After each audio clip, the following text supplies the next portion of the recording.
Rabotai, we are continuing on Masechet Berachot, and we are holding on Daf Chaf Hey Amud Aleph on the bottom of the Amud.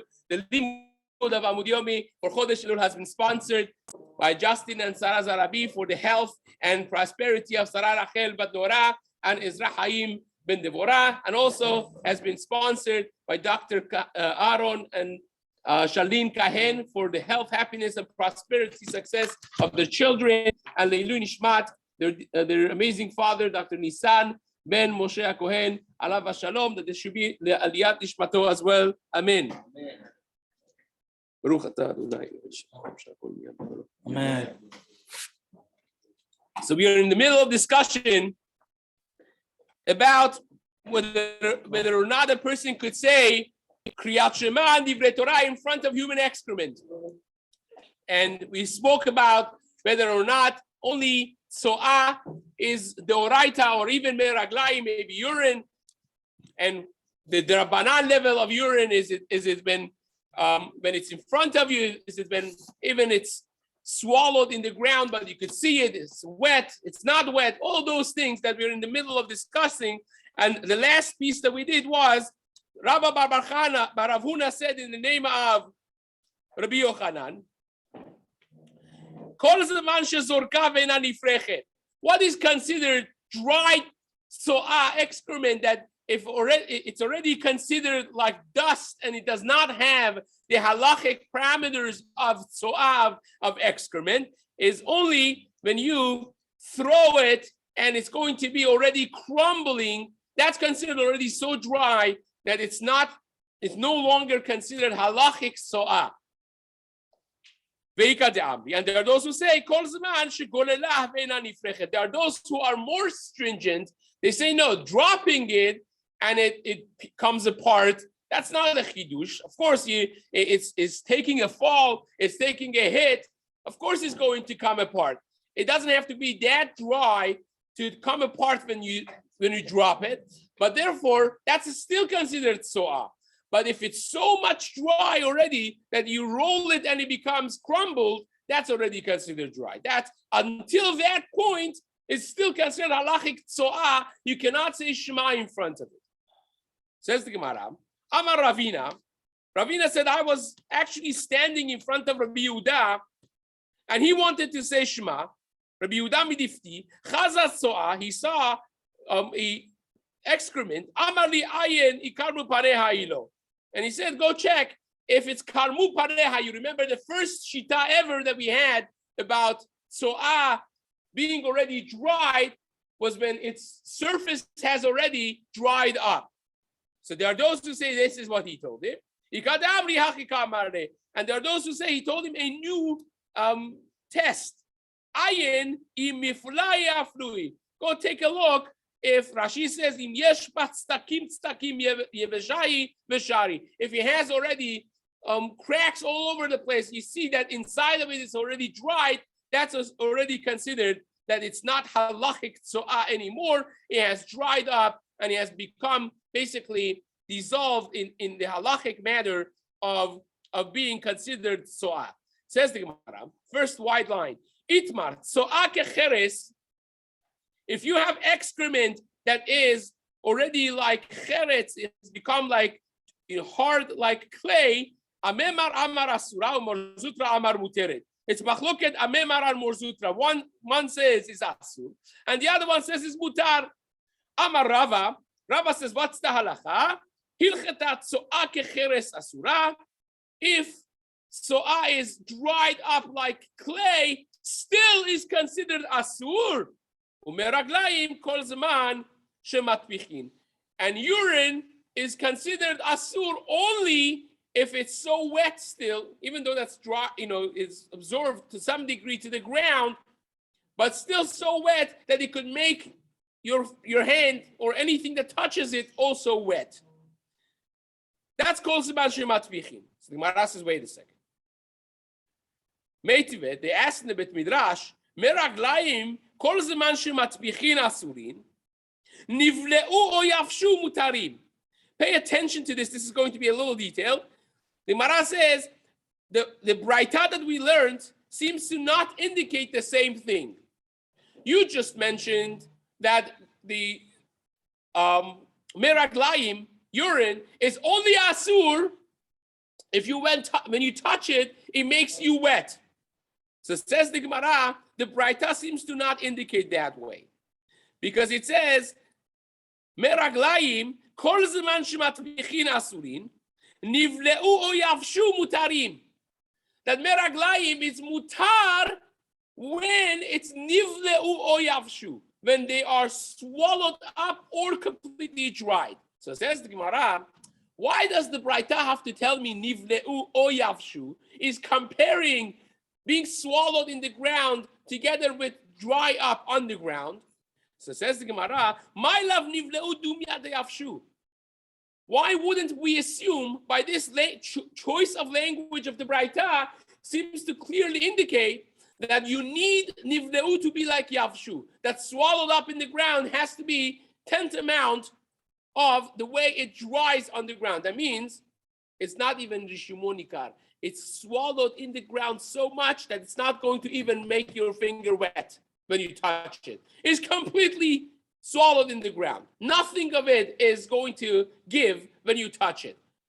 So therefore, says the Gemara, wait a second. This makes a big nafkamina.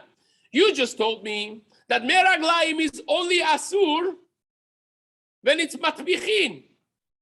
And now the Braita seems to say, not like that. Says the Gemara, no. Ma yavshu de en rishumanikar. Yavshu, when you have meraglayim on asphalt, on cement, and it completely dries, en rishumanikar, you can't even see, it's completely dried. You can't see the rishuman. You can't see its roshem. You can't see its mark. So maybe when it says nivleu, also it means it has to be completely dried, that you cannot see its mark on the ground. So therefore you have a stira. You told me a minute ago that meraglayim is only mutar when you touch it and it doesn't make you wet. And so long as it makes you wet, it is asur. That's what you told me a minute ago. Now this Braita seems to say it's only mutar if not only that you don't get wet from it, but it's not even rishumonikar. That's when it's mutar. Yavshu or nivleu or yavshu is comparing being dried together with this swallowed up in the ground. So you see that the Braita is indicating that swallowed in the ground is not enough. It has to be yavshu, that you can't see the mark of it on the floor. Says the Gemara,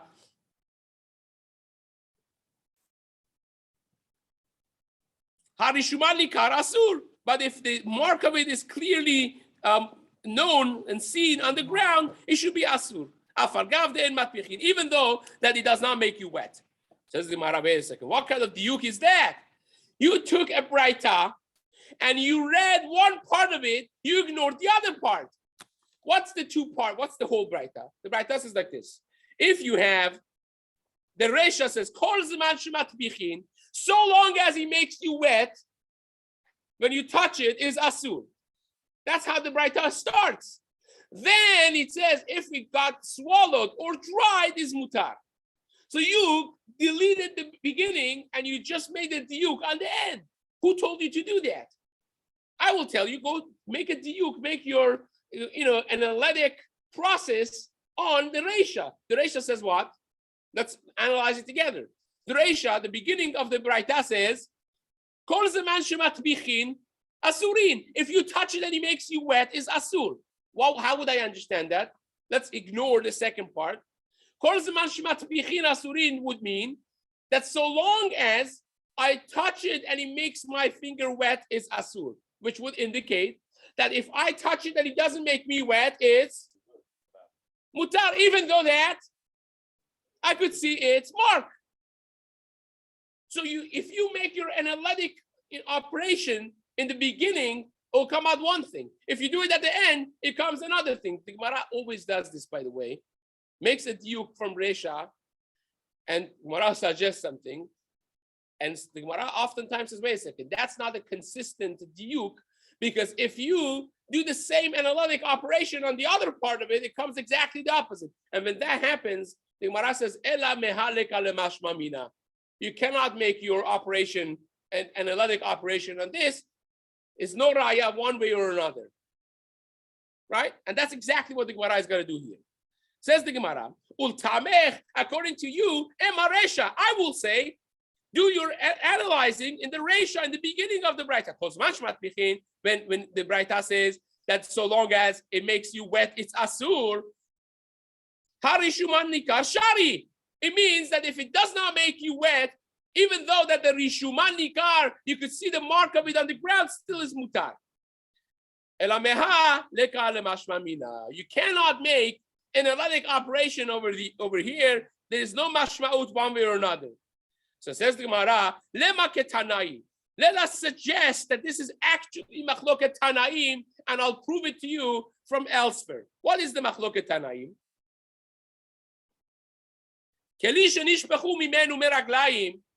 you have an avit shel meraglayim, you're talking not a regular vessel that happens to have meraglayim, urine in it, but we're actually talking about a potty that's made for meraglayim, or people who have to have catheter, and you have an empty catheter that has been used once or many times. I'm not sure if they reuse them nowadays. They do. Okay. So if you have a clean catheter, says the Gemara, asur likrot kriyat shema kenegdo. It is absolutely asur to say kriyat shema in front of it, even though that has zero urine in it, but it is considered avit shel meraglayim. It's a kli hamiyuchad designated for meraglayim, therefore it's asur. You have no idea. Baruch Hashem, everyone should be healthy and have esteem, but you have no idea how relevant these things are. People have older parents or sick people in their family. This becomes a daily halacha. Says the Gemara, umeraglayim atzman shenishpechu, and meraglayim itself, if urine was poured somewhere and now it's underground, nivleu mutar, if they were absorbed and swallowed in the ground, then it's mutar. Lo nivreu asur. But if they were not balua, if they're not swallowed up in the ground, then it's asur. Rabbi Yossi Omer. So that's the machloket. Now Rabbi Yossi, that's Tanakama. Tanakama, remember in your minds, please, Rabotai. Tanakama says if they're swallowed is mutar, if they're not swallowed is asur. Rabbi Yossi says, Rabbi Yossi says, so long as they make you wet when you touch it, they're asur. So it says, wait a second. Are they saying the same thing? Let's see. Says the Gemara, when it says they're not balua, when the Tanakama says if they are not swallowed, they are asur, what is it exactly referring to? If you want to say nivleu, being absorbed, being swallowed, means that they are matbichin. Sorry, that they're not matbichin. They're matbichin. Lo nivleu, not being swallowed means that they make you wet. Meaning, in other words, if you want to suggest that both scenarios, the meraglayim has gone down to the ground, you don't see any droplets, so to speak, outside, but one of them is so wet that it makes you wet when you touch it. The other one is dried up more that it does not make you wet when you touch it. If that's what the Tanakama means, nivleu velo nivleu, that means both of them have been swallowed, but one of them is more wet than the other one. Ve'ata Rabbi Yossi lememar, and Rabbi Yossi is coming to say, kol zeman shematpichin hu asur, that so long as it makes you wet, it is asur. Harishuman nikar shari. But if it does not make you wet, even though that you could see its mark, it's still asur. Sorry, it's still mutar. Hainu tarakama. That becomes exactly the same thing as tarakama. That's outside. It's easier to go through this. In other words, tarakama says, the languages of the Braita, tarakama told us, nivleu is mutar. Lo nivleu is asur. And Rabbi Yossi comes to say, if it makes you wet, it's asur. So says the Gemara, wait a second. Tanakama already told us, nivleu and lo nivleu. How do you understand nivleu and lo nivleu? There are two ways to understand it. Either I have a cup of meraglayim that's sitting on I poured it on a plastic and it's sitting there. And that's lo nivleu, it's not swallowed. And the other one is talking about a case that's completely inside the ground. Or it could mean nivleu means that they're both cases they have been swallowed in the ground, but one of them is still so wet that if you touch it, it makes you wet. The other one is more dried, it does not make you wet. If you assume that that's the pshat in Tarakama, that both of them have been subsided in the ground, and one is more wet than the other, then it's saying exactly the same thing as Rabbi Yossi. Because what are you saying? You're saying that if it's lo nivleu is asur, which means it makes my finger wet. It's swallowed in the ground, but it's not swallowed enough, and therefore it still makes me wet when I touch it. That's what Tanakama is saying. So that's exactly what Rabbi Yossi is saying. Because Rabbi Yossi is saying, if it's make matpichin, if it makes you wet, it's asur.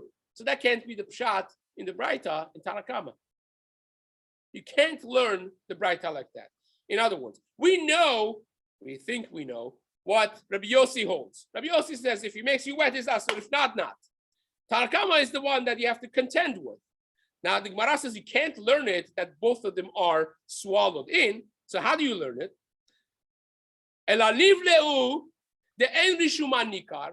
So you must say nivleu means they are so much dry that it's completely gone and you can't even see its mark. That's what nivleu means.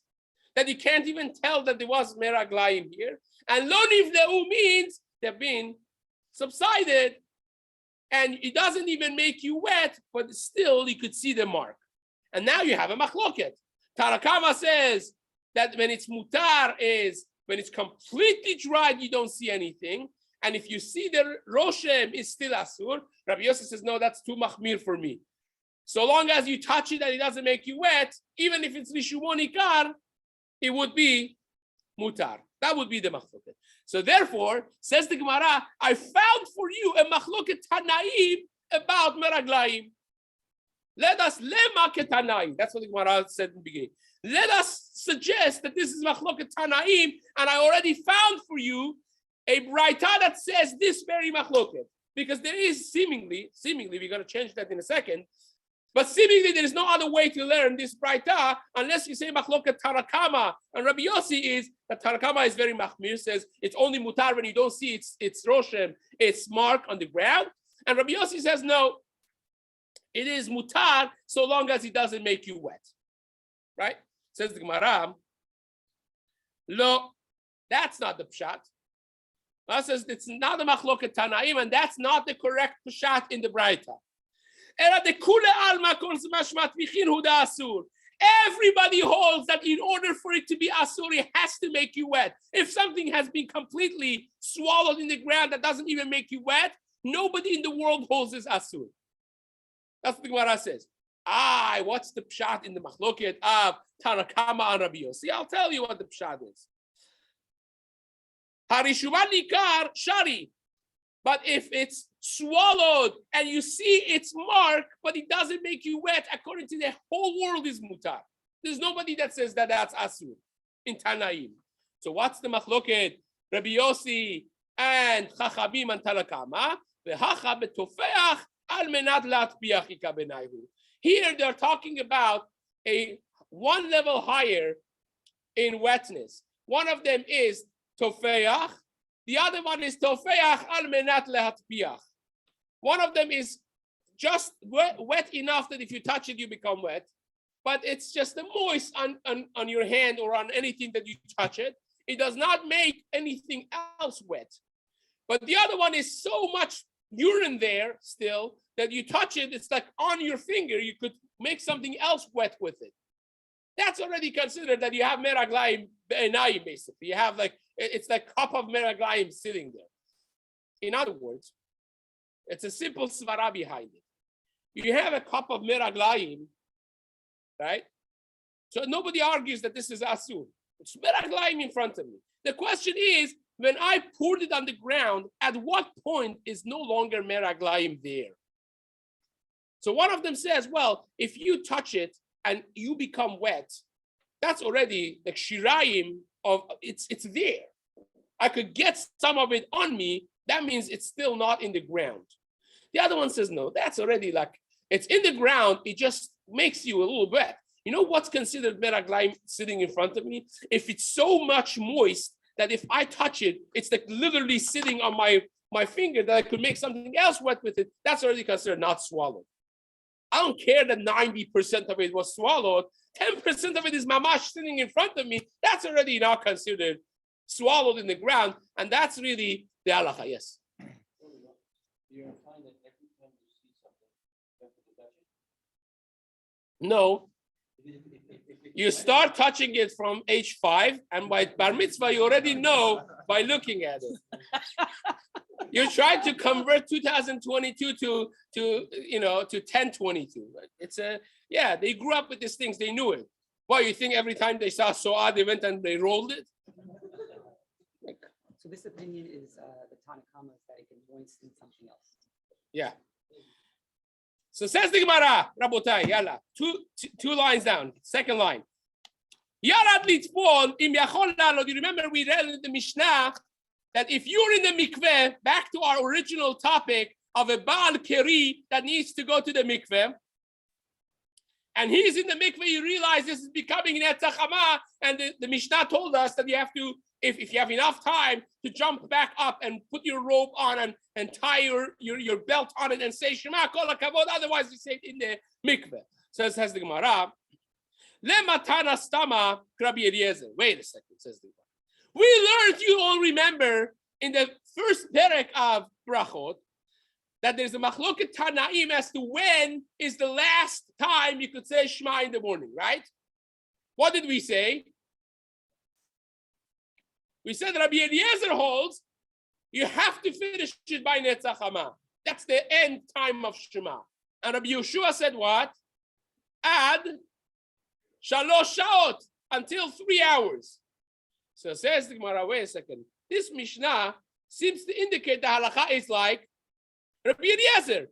Because what's the rush otherwise? You're in the mikveh, poor guy goes to mikveh, and he said, jump out and make. Why? You have 3 hours still. Let us suggest, says the Gemara, that this is taking sides in the machloket of the Mishnah, and asking the halacha is like Rabbi Eliezer. The Amar Adan Netzach Hama, that Rabbi Eliezer holds the halacha is Shema has to be finished by Netzach Hama. Says the Gemara, no. Afilu tema Rabbi Yoshua. It could even be Rabbi Yoshua. And what is the suggestion of the Gemara here? It says, no, it's Rabbi Yoshua. And even though that technically speaking, you have 3 hours left to the time of Shema, Dilma Kevatikin. This guy is a nets guy. This guy is a nets guy. Rabbi Yochanan, Vatikin ayu gomrin ota im hanetzach hama. That Vatikin would finish the Shema with Netzach Hama. So therefore, this guy, even though the Mikar Adin has 3 more hours left, he wants to say it with Netzach Hama. So if you want to do it, if you have time to jump out and put your robe and etc., then you do that. Otherwise, you say it in the thing. Now, Mishnah Brura, Chafetz Chaim in Mishnah Brura in Biur Halacha in Siman Nun Chet, based on this Gemara, says a chidush. Says the Chafetz Chaim, if you're a nets guy, that you're makbid to daven nets every day, and it's a very big thing to do, then one day you don't have minyan. What do? Better to daven nets beyachid or daven after nets betzibur. So says the Chafetz Chaim, if you are a nets guy, that you always daven benetz, better to daven with Netzach Hama and beyachid, rather than do it betzibur later on. It says, well, how do I know this? This Gemara says the Chafetz Chaim, because the Gemara says even a bigger thing, a bigger chidush. The Gemara's chidush is you could even say it without tefillin. We know that we have to say Shema with tefillin. Anyone that says Shema without tefillin is like me'ich edut sheker batzmo b'yad in the Gemara. And yet the Gemara says you're in the mikveh. Hopefully you're not wearing like tefillin in the mikveh, right? And yet you're saying your Shema of the morning because you want to catch it with Netzach Hama. So it says Chafetz Chaim kol sheken di'alei. Rabbi Elyashiv disagrees with the Chafetz Chaim. In a tshuva printed in Kovas Tshuvot, Rabbi Elyashiv never printed his own sefer, but he wrote a lot of tshuvot so that they put it together towards the end of his life. he started putting his tshuvot, and it's called Kovetz Tshuvot in Chelek Aleph Siman Tetvav, I believe it is. He writes that this is not a proper assertion, the Chafetz Chaim. He says it has not, if Netzach Hamav would be more important than davening betzibur, it has nothing to do with if you're a Netz guy or you're not a Netz guy. Even if one day in your life you could mamash daven benetz, beyachid, should have been halacha that it's preferable to daven beyachid benetz rather than tzibur after netz. But says Rabbi Elyashiv, the truth is that that's not true. He brings this Mishnah and the Gemara, and he says the ikar of davening with netz is saying Shema with netz. So therefore, if you're in Yehopetz will one day and you find yourself without a minyan, but there is a Chabad minyan in Yehopetz will also, of course, right, at 9 o'clock, 10 o'clock, 11 o'clock, then you should, 11 is too, like I took it too far, right? If you have a late minyan, then you should do Shema with netz. Get up early in the morning, say Shema with netz, and then daven b'tzibur like a mensch. So long as it's not after Zman Tefillah. So maybe my example was not a good example. But if you have a later minyan that's before Zman Tefillah, you daven b'tzibur, but Shema you say with netz. And that's how he understands this Gemara. So says, the Gemara 2.6 lines down, and the Mishnah told us that if you don't have enough time to jump out and wear your robe and say Shema, then you should cover yourself with the water and say Shema.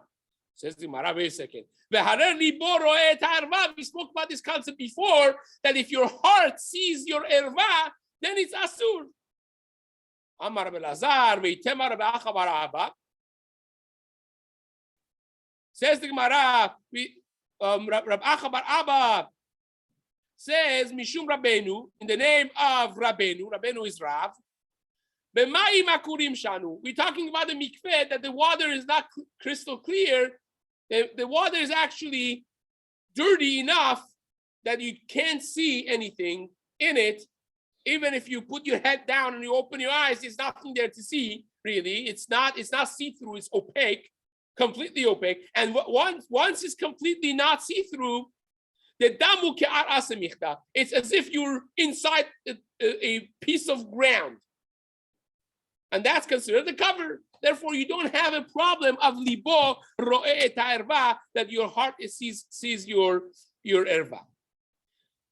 Shelo yirer libo ervato. So says the Gemara, Tanu Rabbanan, last narrow line, Ma'im slulim yashev bahen atzvaro ve'koreh. If you have clear water, then you could yoshev bahen atzvaro, you could sit until your neck, ve'koreh, and you say your Shema. Ve'yesh omrim, and there are those who say, first wide line, ochlan v'raglo. You have to stare at the bottom of the water where the dirt is settling, and that makes the whole thing dirty. And basically, you could say, because it's not see-through no longer. And says the Gemara, "V'tarakama harer riboro et ha'erva." According to Tarakama, you say that even when the water is crystal clear and see-through, you could sit until your neck and you could say Shema. But wait a second. In this case, your heart is under the water and your erva is, both of them are in the same domain, so to speak, right? The Rishonim discuss over here what happens if your heart is above the water, clear water, and the erva is bottom. Is that considered a hefsek? Not, we don't have the time to get into the details of that, but certainly when the water is completely clear and your heart and the erva are under the water together in the same domain, so to speak, is liboro et ha'erva. What do you do with that, says the Gemara? Kasavar liboro et ha'erva mutar. This Tana holds that liboro et ha'erva is mutar. There's no problem with it. And then the Gemara says ve'are akevoro et ha'erva. But your heel, your ankle sees the erva, and the Gemara answers kasavar akevoro et ha'erva also is mutar. What's the chidush, by the way, that akevo would be more of a isur than heart? The Rishonim explain because the heart is not directly seeing the erva, especially if you're not very built and you have a stomach. So it's something there. But akev is right directly under the erva. It's something that is more exposed to the erva naturally, and therefore it should be asur. And yet the Gemara says this Tana holds that liboro et harva, akevoro et harva. It's not a problem. Bezat Hashem will continue this in the days to come. Why would you think it's a problem? Why would they think it's a problem? Rashi explains that this